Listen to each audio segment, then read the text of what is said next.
জেগাখনৰ নাম ঐৰামঘাট জনাই নদীখনৰ মানে আজি আমি জন্মগত ইয়াতে আমাৰ আৰু বাকী আমি এনেধৰণৰ কেতিয়াও দেখা নাছিলোঁ যে পানীটো এনে শুকাই গৈছে দিনক দিনে। তাৰপিছত অক্টোবৰ মাহত এনেকৈ পানী শুকাইছে আৰু জানুৱাৰী ফেব্ৰুৱাৰী মাহ আছেই। তাৰপিছত আমিতো এনেকৈ শুকাইছে কি ধৰণৰ এনেকৈ শুকাবলগীয়া হৈছে আমি এতিয়ালৈ গম পোৱা নাই। আমি দেখা নাই, তাহানিও দেখা নাই আমি। আকৌ এতিয়া আমিতো খেতিৰ ওপৰত নিৰ্ভৰশীল, গতিকে এনেকৈ শুকাইছে আমি কিবা এটা ভয়াৱহ বিপদ আহিব নেকি, শংকা এটা দিছে নেকি বুলি ভাবি আছোঁ। প্ৰকৃতিয়ে কি বা ৰূপ লৈছে।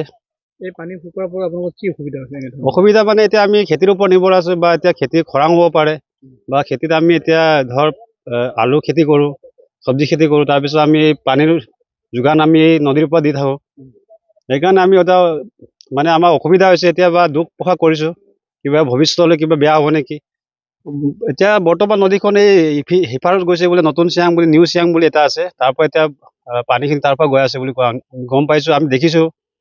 কিমান দূৰলৈকে বালিটো এতিয়া আপুনি দেখিছে আৰু এই এৰিয়াখিনি গোটেইখিনি বালি হৈ আছে। তাৰ পৰা কমচে কম 10 কিলোমিটাৰমান এতিয়া বালিয়ে হৈ আছে ইয়াত। হয় হয়, অক্টোবৰ মাহত জানুৱাৰী ফেব্ৰুৱাৰী মাহ আছে, আচল খৰাং মানে ঠাণ্ডা ছিজনটো আছে, আৰু খৰালি কালত মানে প্ৰত্যেক বছৰে হয়, কিন্তু এনেকুৱা আমি দেখি পোৱা নাছিলোঁ। শুকাইছে মানে এতিয়া প্ৰকৃতিৰ কি ৰূপ লৈছে আমি এতিয়ালৈ গম পোৱা নাই। আৰু এনেকা আমি ইয়াতে ভয় লাগিছে আমাক, কিয় কি এনেকা প্ৰথমবাৰ দেখিছোঁ আমি।